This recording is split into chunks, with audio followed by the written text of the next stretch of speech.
మీకు కుర్చీ కూడా వేయలేదా? సారీ బాస్, ఇది అన్యాయం. చైతన్య ఎక్కడున్నారు రబే? ఎత్తుకుతున్నా. కుర్చీలు ఎందుకు వేయలేదు నాన్న? మీడియా మిత్రులందరికీ నా నమస్కారం. మీరందరూ నాతో పాదయాత్రలు నడిచినవారు. ఆనాడు నేను పదే పదే చెప్పేవాడిని, రాయలసీమకి క్యాన్సర్ గడ్డ అన్న వ్యక్తి జగన్మోహన్ రెడ్డి. ఆయన ఎప్పుడు ఆలోచన రాయలసీమ ముందరికి వెళ్ళకూడదు, రాయలసీమ ఏదో వాళ్ళ ఆస్తిలాగా భావించే వ్యక్తి.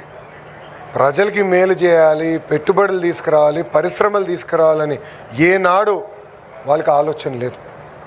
దానికి ఒక అద్భుతమైన ఉదాహరణ భారతీ స్టీల్.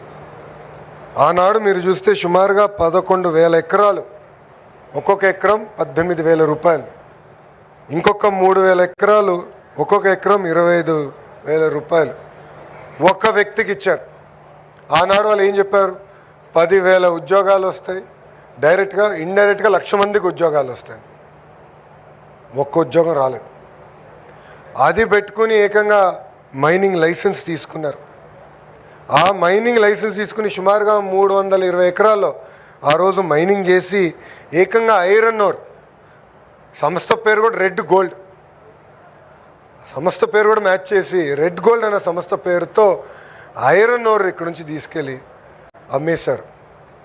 దాంతో విపరీతంగా ఆనాడు ఇది మీరు ఇటు పక్కన గాలి జనార్దన్ రెడ్డి గారు, ఇంకో పక్కన జగన్మోహన్ రెడ్డి గారు, వీళ్ళిద్దరికి ఆదాయం వచ్చింది తప్ప కడప జిల్లాకి చెందిన నిరుద్యోగ యువకులకి ఒక్క ఉద్యోగం కూడా రాని పరిస్థితి. ఇంతేకాదు, మీరందరూ ప్రజలందరూ ఒక విషయం ఆలోచించాలి. 2017లో ఆనాడు పెనుగొండ నియోజకవర్గంలో ప్రజలందరికీ పిలిపించి ఒక 1000 ఎకరాలు ఇవ్వండి. కేవలం కియానే కాదు, కేవలం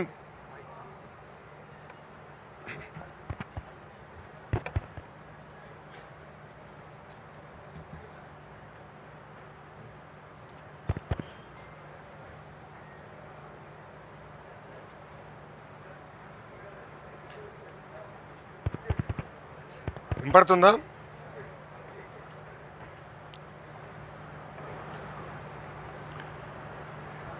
కేవలం కియానే కాదు, కియా అనుబంధ విభాగాలు కూడా మేము తీసుకొస్తాం. పెద్ద ఎత్తున నిరుద్యోగ యువకులకు ఉద్యోగాలు కల్పిస్తామని అన్నాడు, హామీ ఇచ్చాం. ఇప్పుడు ప్రత్యక్షంగా పరోక్షంగా మీరు చూస్తే సుమారుగా 30,000 మంది ఆ ఒక్క ఎకో సిస్టమ్ పైన ఆధారపడి ఉన్నారు. అది ఈ కూటమి ప్రభుత్వానికి ఉన్న చిత్తశుద్ధి. 2019 నుంచి 24 వరకు మీరు చూసారు వాళ్ళు ఎట్లా బెదిరించారు. కియా యజమాని బెదిరించారు. దాల్మియా సిమెంట్కి ఏకంగా నోటీస్ పంపించి ఫ్యాక్టరీ మూసేయండి అని చెప్పారు. కారణం ఏంటంటే వాళ్ళు అడిగింది వీళ్ళు ఇవ్వలేదని. అంటే అడుగడుగున పారిశ్రామికవేత్తలు ఇబ్బంది పెడదాం, వాళ్ళ దగ్గర డబ్బులు తీసుకుందాం, అప్పుడు ఫ్యాక్టరీ నడిపిద్దాం, లేదంటే ఫ్యాక్టరీ మూసేద్దాం అనే ఆలోచన వాళ్ళకు ఉండేది. 5 సంవత్సరాలు యువతకు ఒక్కరికి ఉద్యోగం రాలే, అనేక ఇబ్బందులు ఎదుర్కొన్నారు. అందుకే మీరు చూస్తే ఎప్పుడు లేని విధంగా 175 స్థానాల్లో 164 స్థానాలకి ప్రజలు ఎన్డీఏని గెలిపించారు. అంటే మా పైన ఎంత ఆశలతో గెలిపించారు అనేది ఇది ఒక ఉదాహరణ. అందుకే మీరు చూస్తే ఒక పక్కన గౌరవ ముఖ్యమంత్రి గారు, ఇంకో పక్కన మా ఇండస్ట్రీస్ మార్చులు టీజీ భరత్ గారు, ఐటీ మంత్రిగా నేను, ముగ్గురం కలిసికట్టుగా పనిచేసి ఎప్పుడు లేని విధంగా ఆంధ్ర రాష్ట్రానికి పెద్ద ఎత్తున పెట్టుబడులు తీసుకొస్తున్నాం. మా నినాదం ఒకటే, ఒకే రాష్ట్రం ఒకే రాజధాని, కానీ అభివృద్ధి వికేంద్రీకరణ. అభివృద్ధి వికేంద్రీకరణ అనేది ఈరోజు కొత్తగా మేము చెప్పింది కాదు. ఆనాడు అమరావతి ప్రకటించే ముందల 2014లో శాసనసభ సాక్షిగా ఏ జిల్లాకి ఎలాంటి పరిశ్రమలు మేము తీసుకొస్తాం, ఎక్కడ ఎయిర్పోర్ట్లు కడతామని ఆనాడే గౌరవ ముఖ్యమంత్రి గారు చెప్తాం జరిగింది. ఈరోజు ప్రజలందరూ గమనించాలి, పెద్ద ఎత్తున పరిశ్రమలు వస్తున్నాయి. గూగుల్ కానివ్వండి, ఆసిలం మిత్తల్ కానివ్వండి, ఆమ్కా ఫైటర్ జెట్ కానివ్వండి, రాయల్ ఎన్ఫీల్డ్ కానివ్వండి, దాల్మియా సిమెంట్స్ కానివ్వండి, ఇంకొక 5 సిమెంట్ ఫ్యాక్టరీలు త్వరలో రాబోతున్నాయి. ఇట్లా భారతదేశంలో ఏ రాష్ట్రంలో జరిగిన విధంగా పెద్ద ఎత్తున మేము పెట్టుబడులు తీసుకొస్తున్నాం, అభివృద్ధి చేసి మేము ముందరికి వెళ్తున్నాం. మీ అందరు చూశారు, మన ఎస్ఏఎల్ సంస్థ కూడా మేలో వాళ్ళు ఓపెన్ చేశారు. కరెక్ట్గా నెల తర్వాత గౌరవ ముఖ్యమంత్రి గారికి ఇక్కడ వచ్చి జేఎస్డబ్ల్యూ పనులు ప్రారంభించారు. నెల మారే లోపలనే మళ్ళీ దాల్మియా సిమెంట్స్కి శంకుస్థాపన చేసాం. అంటే 3 నెలల్లో 3 సార్లు కడపకు వచ్చాం. ఇంకో పక్కన మన పుట్టపర్తికి వెళ్ళాం, ఆమ్కాకి శంకుస్థాపన చేసాం. కర్నూలులో పెద్ద ఎత్తున పనులు జరుగుతున్నాయి. త్వరలో హైకోర్టు బెంచ్ కూడా కర్నూలుకి రాకపోతుంది. ఇలా రాయలసీమలో ఉన్న అన్ని జిల్లాలను కూడా అభివృద్ధి చేయాలి లక్ష్యంతో ప్రజాప్రభుత్వం, ఈ కూటమి ప్రభుత్వం కట్టుబడి ఉంది. కానీ ఇక్కడ బాధాకరమైన విషయం ఏంటంటే ప్రతిపక్ష పార్టీ వాళ్ళు చేతగానోళ్ళు, వాళ్ళు ఒక్క పరిశ్రమ తీసుకురాలేరు. కానీ బాధ ఎక్కడ వేస్తుందంటే మేము తీసుకొచ్చిన పరిశ్రమలపైన కేసులు వేస్తున్నారు. వాళ్ళ పార్టీకి చెందిన ఒక ఎంపీ ఏకంగా ఒక పిల్లేసి గూగుల్కి, టీసీఎస్కి, కాగ్నిసెంట్కి ల్యాండ్ ఎలా ఇస్తారని ప్రశ్నిస్తాడు. అంటే ఎంత అన్యాయం ఒక్కసారి ఆలోచించండి. వాళ్ళ పార్టీకి చెందిన ఎంపీ నిన్నగాక మొన్న ఒక జంపింగ్ జపాంగ్ ఉన్నాడు. ఈ పార్టీ నుంచి ఆ పార్టీ, ఆ పార్టీ నుంచి ఈ పార్టీకి జంపింగ్ చేసేవాడు ఇక్కడ ఉన్నాడు ఒక వ్యక్తి. ఆయన పెద్ద పెద్ద మాటలు మాట్లాడుతున్నాడు. అరే 5 సంవత్సరాల మళ్ళీ మీరు చేసింది ఏంటయ్యా? 2022లో ఈ ఫ్యాక్టరీకి మీరు లీగల్ నోటీస్ పంపించారా లేదా? సమాధానం చెప్పమనండి. ఎస్ఏఎల్ని ఆపాలని ప్రయత్నిస్తారు, దాల్మియా సిమెంట్ ఫ్యాక్టరీని ఆపాలని ప్రయత్నిస్తారు. ప్రజలు స్వచ్ఛందంగా ముందలకు వచ్చి వాళ్ళ పిల్లల భవిష్యత్తు కోసం, పిల్లలకు ఉద్యోగాలు వస్తుందని వాళ్ళు భూములు ఇస్తే అదే ఊర్లకి ఆ జంపింగ్ జపాంగు, ఆ జఫా బ్యాచ్ వెళ్ళి ఏకంగా అక్కడ ప్రజల్ని రెచ్చగొడుతున్నారు.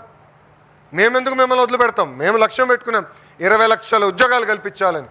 ఆ లక్ష్యం సాధించే వరకు మేము ఎవరం పడుకోం. మంత్రివర్గం మేము అందరం ఉన్నాం, శాసనసభ్యులుగా మేము అందరం ఉన్నాం. మా గ్రాడ్యుయేట్ ఎమ్మెల్సీ గారు కూడా ఉన్నారు. ఆయన కూడా ఆనాడు చెప్పారు జాబ్ క్యాలెండర్ చేస్తామని. ఎస్, గర్వంగా చెప్తున్నా, 5 సంవత్సరాలు మీరు ఒక్క జాబ్ క్యాలెండర్ ఇవ్వలేదే, మేము జాబ్ క్యాలెండర్ ఇచ్చాం. అది ఈరోజు మేము అమలు చేస్తున్నాం. 16,000 పోస్టులో డిఎస్సి మేము భర్తీ చేశాం. 150 రోజుల్లో చేశాం. మీరేసారు 250 కేసులు, 50 కేసులు కోర్టు కూడా కొట్టేసింది. మాకు ఆ చిత్తశుద్ధి ఉంది కనుకనే ఈరోజు స్టే కూడా రాలేదు. ఒక పద్ధతి ప్రకారం చేసుకుంటూ వెళ్తున్నాం.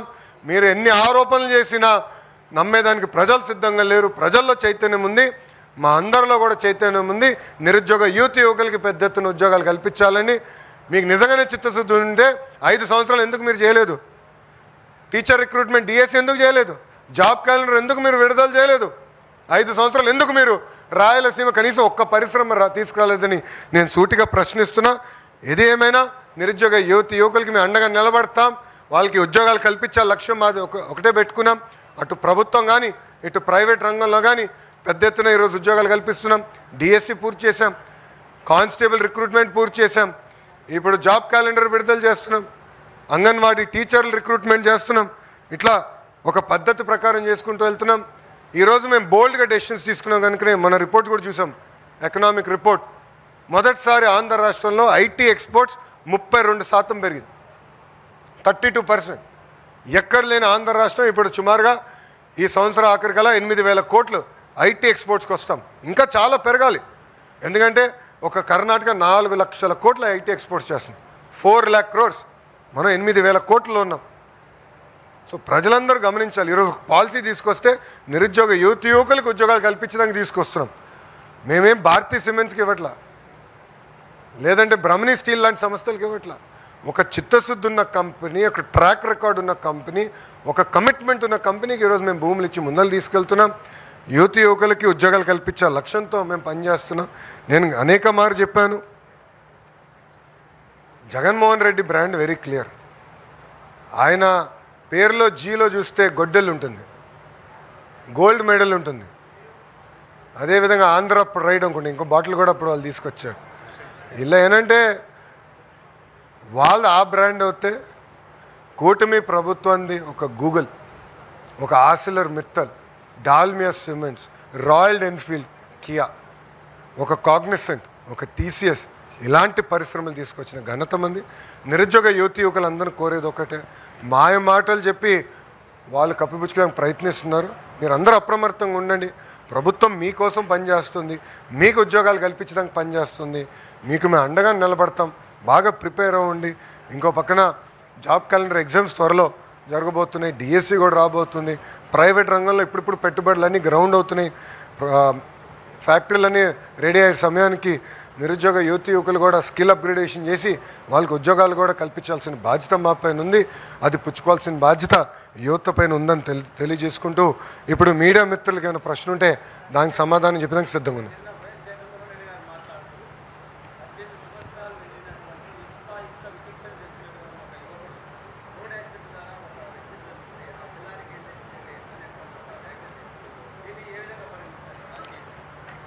జగన్మోహన్ రెడ్డి గారి party hit and run party అని పేరు పెట్టచ్చు. ఎందుకంటే ఆయన సొంత కార్యకర్తని గుద్ది అతని తల కారు టైర్ కింద పడిన తొక్కుంటూ పోయి ఆగను కూడా ఆగల. ఆనాడు కానీ జగన్మోహన్ రెడ్డి అనే వ్యక్తి ఆగుంటే ఆ వ్యక్తి బతికేవారు, సింగయ్య అనే వ్యక్తి బతికేవారు. ఈరోజు సవాన్ తీసుకుని రోడ్ పక్కన పడేసి పారిపోయాడు.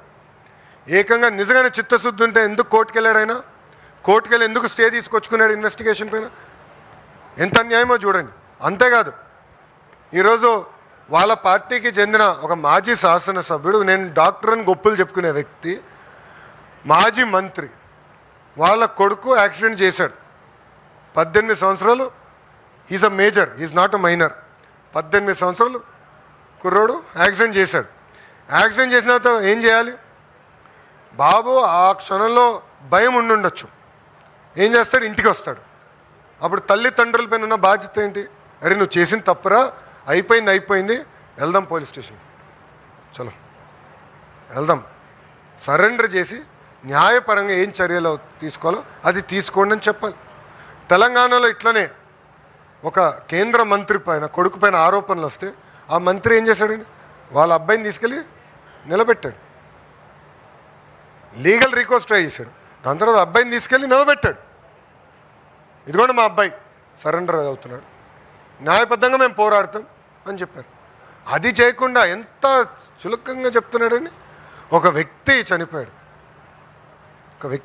దాంట్లో కుటుంబం ఉంటుంది, తల్లిదండ్రులు ఉంటారు, భార్య ఉంటుంది, పిల్లలు ఉంటారు. ఇంత సింపుల్గా చెప్పేస్తున్నాడు. ఏమవుతుందంటాడు? అంటే ఎక్కడ పోతున్నావు అంటే మీ బాబాయిని చంపేశారు. అట్టనే ఆయనే చంపించాడు, వాళ్ళ బాబాయిని జగన్మోహన్ రెడ్డి చంపించాడు. ఆనాడు నేను చెప్పా, ఈ గడప పైన నేను చెప్పా, కడపలో నేను పాదయాత్ర చేస్తున్నప్పుడు చెప్పా, సొంత బాబాయిని లేపేశాడు, తప్పు కాదంట. సింగయ్యని ఆయనే చంపేశాడు, తప్పు కాదంట. వాళ్ళ పార్టీకి చెందిన వాళ్ళు ఒక వ్యక్తిని గుద్ది చంపేస్తే అది తప్పు కాదంట. మేము చిత్తశుద్ధి ఉంది. పాప మత్స్యకారులు చనిపోతే మా మంత్రి గారు వెళ్ళి ఏకంగా వాళ్ళు పరామర్శించి ఒక్కొక్క కుటుంబానికి 10 లక్షల రూపాయలు మేము అందజేశాం. ఇదే జగన్మోహన్ రెడ్డి అధికారులు ఉన్నప్పుడు 250 మంది మత్స్యకారులు చనిపోతే కనీసం ఆ కుటుంబాన్ని వాళ్ళు పరామర్శించలేదు, ₹1 ఇవ్వలా. ఆనాడు 5 లక్షల ఎక్స్గ్రేషియా, ₹1 కూడా ఇవ్వలా. ఇప్పుడు వెళ్ళి పెద్దదో చేస్తున్నట్టు సినిమా. ఎంత అన్యాయం! మా మత్స్యకార సోదరులు కూడా ఆలోచించాలని నేను కోరుతున్నాను.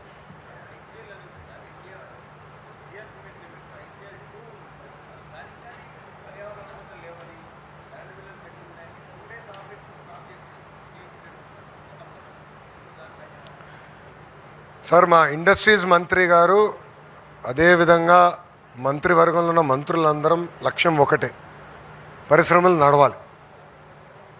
ఏమైనా ఇబ్బందులు ఉంటే ప్రభుత్వం తరపున ఏమైనా సమస్యలు ఉంటే అది మేము పరిష్కరించాలి, పరిశ్రమల తరపున ఏమైనా లోటుపాట్లు ఉంటే వాళ్ళు సరిదిద్దుకోవాలి.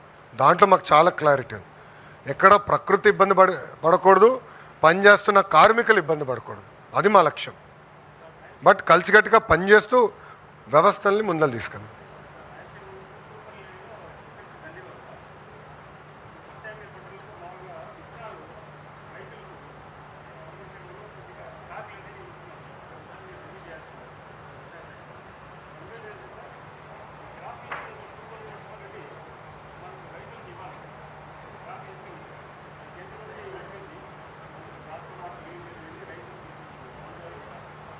అయ్యా, అది మీరు చూస్తే గత ప్రభుత్వం క్రాప్ ఇన్సూరెన్స్ చేయలేదు, వాళ్ళు పెట్టిన బకాయిలు తీస్తూ మేము పోతున్నాం. ఇప్పుడు స్కూల్ ఎడ్యుకేషన్ను సుమారుగా 5,000 కోట్లు వాళ్ళు బకాయిలు పెట్టి వెళ్ళారు. మళ్ళీ ఈ రన్నింగ్ ఇయర్ నేను పే చేయాలి. సో ఒక పక్కన బకాయిలు క్లియర్ చేస్తూ ఈ రన్నింగ్ ఇయర్ది మేము క్లియర్ చేస్తున్నాం. ఒక పక్కన మాకు చాలా క్లియర్గా ఉందమ్మా, హార్టికల్చర్ మిషన్ కింద మేము టేకప్ చేస్తున్నాం. రాయలసీమలో పెద్ద ఎత్తున హార్టికల్చర్ ప్రోత్సహించాలి, ఇది మా లక్ష్యం. ఎక్కడ యూరియా కొరత లేకుండా కూడా చేయాల్సిన బాధ్యత మా పైన ఉంది, అది చేస్తున్నాం. కావాలని కొరుతుందని వాళ్ళు చెప్తున్నారు. మీరు చూస్తే పోయిన సంవత్సరం 30% ఎక్కువ యూరియా కూడా సప్లై చేసాం. బట్ భూమికి కావాల్సినంత యూరియానే వేయాలి. ఎక్కువ వేస్తే పంజాబ్ లాగా మనకు కూడా క్యాన్సర్కి హబ్ అవుతాం. అట్లా కాకుండా ఎంత అవసరం ఉందో పంట ప్రకారం మనం చేయాలి. మీరు ఇన్పుట్ అని మీరు చెప్పారు, అది నేను చెక్ చేసుకుంటాను. I will definitely discuss with Atchannaidu garu. No problem.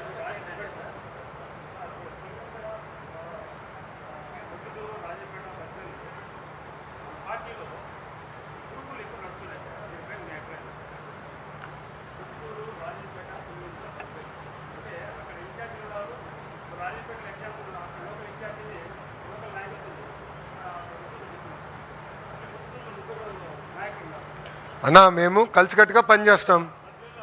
మేము ఒక నిమిషం బద్వేల్ది నేను క్లారిటీ ఇచ్చాం, ఇన్ఛార్జ్ మార్చాం, పార్టీ ముందరికి వెళ్తుంది. పార్టీలో పోటీ అనేది ఉంటుంది కదా, పార్టీలో పోటీ ఉండదని ఎట్లా అనుకుంటారు? మంగళగిరిలో కూడా పోటీ ఉంటుంది, కానీ మేము అందరం ఒకే కుటుంబం, తెలుగుదేశం పార్టీ కుటుంబం. మా మధ్యలో ఏమైనా సమస్యలు ఉంటే మేము 4 గోడలు కూర్చుని మా సమస్యలు మేము పరిష్కరించుకుంటాం. అదేమైనా ఉంటే మా ఇన్ఛార్జ్ మార్చులు ఉన్నారు, మా జోనల్ కోఆర్డినేటర్ ఉన్నారు, మా సమస్యలు మేము పరిష్కరించుకుంటాం. బయట వాళ్ళు అవసరం. We will solve our own problems, no problem.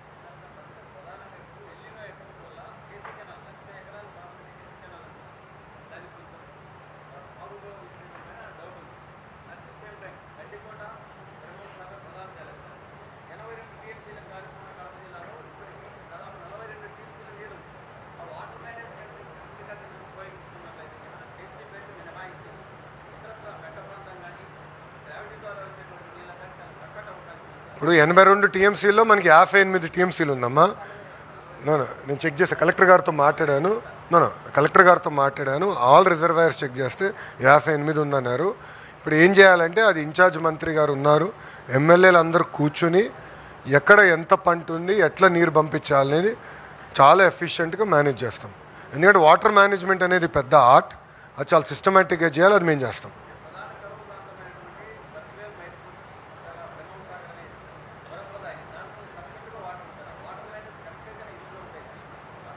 మనం 100% చేయాలమ్మా. ఇప్పుడు ఎల్నీనో ఎఫెక్ట్ ఉంది, అందరూ చూస్తున్నాం కదా. వర్షం కూడా ఈ సంవత్సరం తక్కువ ఉంది, భారతదేశ వ్యాప్తంగా తక్కువ ఉంది వర్షం. ఇది ఓవర్కమ్ అవ్వాలి, ఛాలెంజ్ ఉంది, లేదని అన్నట్లు.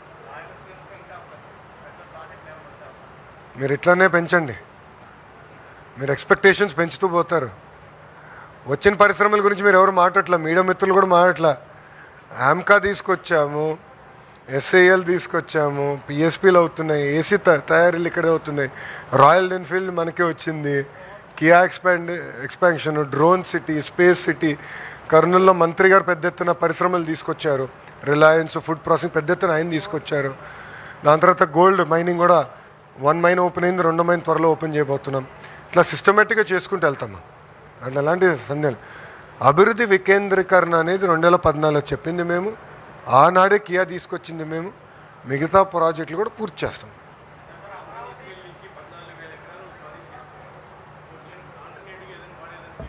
ఏదైనా బ్రాహ్మణి స్టీల్స్కి ఇచ్చిన భూమిలో కోర్టులో లీగల్ లిటిగేషన్ అంతా క్లియర్ చేసి ప్రభుత్వం తిరిగి ఆ భూమిని స్వాధీనం చేసుకుంటాం జరిగింది. తప్పనిసరిగా మంచి ఇన్వెస్టర్స్ తీసుకొచ్చి నిరుద్యోగ యువకులకి ఉద్యోగాలు కల్పించే పరిశ్రమలు తీసుకొచ్చి ఆ పరిశ్రమలు పెట్టించే బాధ్యత మేము తీసుకుంటాం.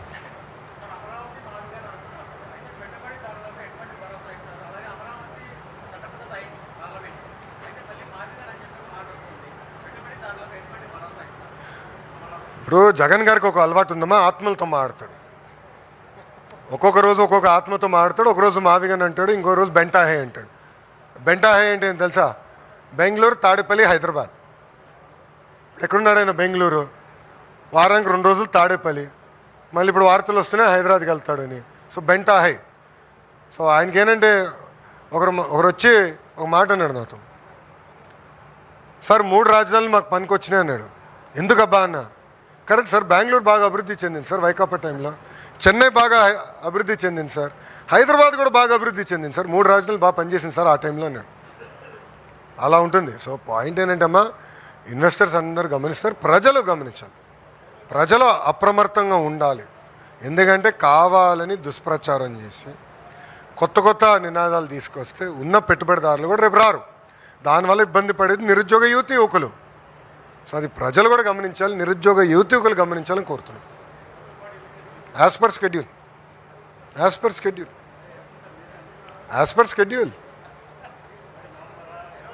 అరే యాజ్ పర్ షెడ్యూల్ అన్నా, షెడ్యూల్ ఏంటో మీరు చెత్తకండి, అన్నీ నా చేత చెప్పించుకుంటాడు.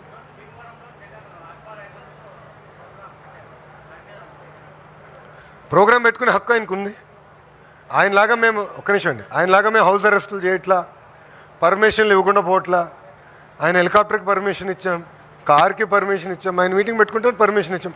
కానీ లా అండ్ ఆర్డర్ మటుకు వాళ్ళ చేతుల్లో తీసుకుంటే మటుకు మేము వదిలిపెట్టాం, ఎవరిని వదిలిపెట్టాం. నంబర్ 1.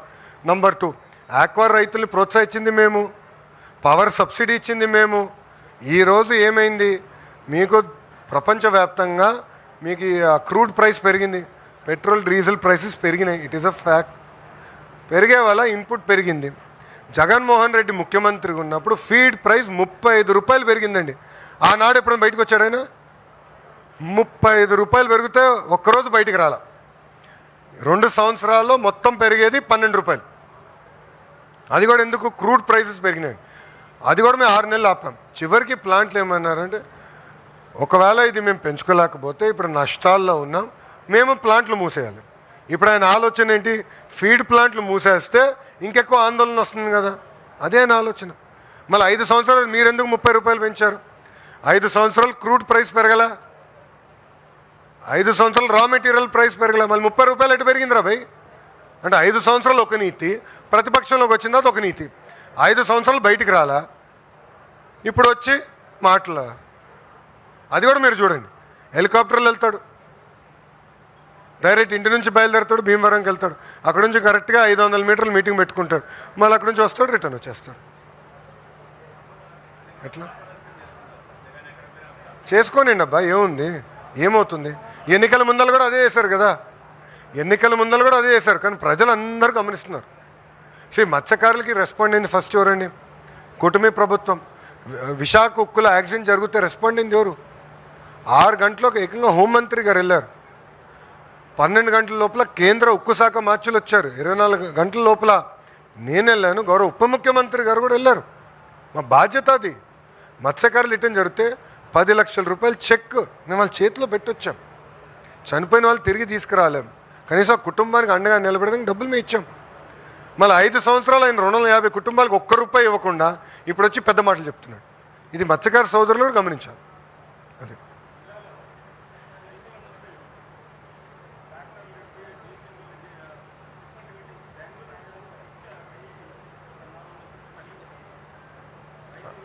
వివరాలు ఇవ్వండి అమ్మా, మంత్రి గారు విల్ రివ్యూ ఇట్. మీరు వివరాలు ఇవ్వండి. నో మీరు ఇవ్వండి వివరాలు, మంత్రి గారు వస్తారు నెలకు ఒకసారి, ఏమైనా ఉంటే ఇవ్వండి, will take it up. Sir మళ్ళీ రిక్వెస్ట్ చేస్తున్నా, వివరాలు మంత్రి గారికి ఇవ్వండి, మంత్రి గారు విల్ రివ్యూ ఇట్. మీరు రాసినంత మాత్రం నిజం. నా అభిప్రాయం ఏముంటుంది? ఎట్లున్నారు సార్ మీడియా మిత్రులు కూడా ఎట్లా అడుగుతున్నారు, నాకు ఆశ్చర్యంగా ఉంది. నా అభిప్రాయం 1 సెకండ్, మీరు మాట్లాడేటప్పుడు నేను అడ్డు రాలా, నేను పూర్తి చేయనండి. మీరేం అడిగారు? ఎవరో తప్పు చేస్తున్నారు. నా అభిప్రాయం ఏముంటుంది? ఎవరైనా తప్పు చేస్తే చట్టపరంగా చర్యలు తీసుకుంటాం, దాంట్లో ఎలాంటి అంబిగ్యూటీ మాకు లేదు బాస్, ఎలాంటి అంబిగ్యూటీ లేదు. నేను తప్పు చేసినా గౌరవ ముఖ్యమంత్రి గారు ఎవరిని వదిలిపెట్టరు, నన్ను కూడా వదిలిపెట్టరు. మాకంత క్లారిటీ ఉంది మా ముఖ్యమంత్రి గారు. దేవుడి దయ వల్ల జగన్ లాంటి వ్యక్తి మా నాయకుడు కాదు, నీతి నిజాయితీగా బతికే వాళ్ళం మేము. వాళ్ళు ఎన్ని కేసులు వేసినా ఒక్క కేసు నిలబడాల ముఖ్యమంత్రి గారి పైన. ఎందుకు? ఏనాడు మేము తప్పు చేయాలి. సో న్యాయపరమైన చర్యలు మేము తీసుకుంటాం, వివరాలు ఉంటే మంత్రి గారు కానీ అబ్సల్యూట్లీ నో ఇష్యూ. ఓకేనమ్మా, థ్యాంక్ యూ అమ్మా, జై హింద్, థ్యాంక్ యూ.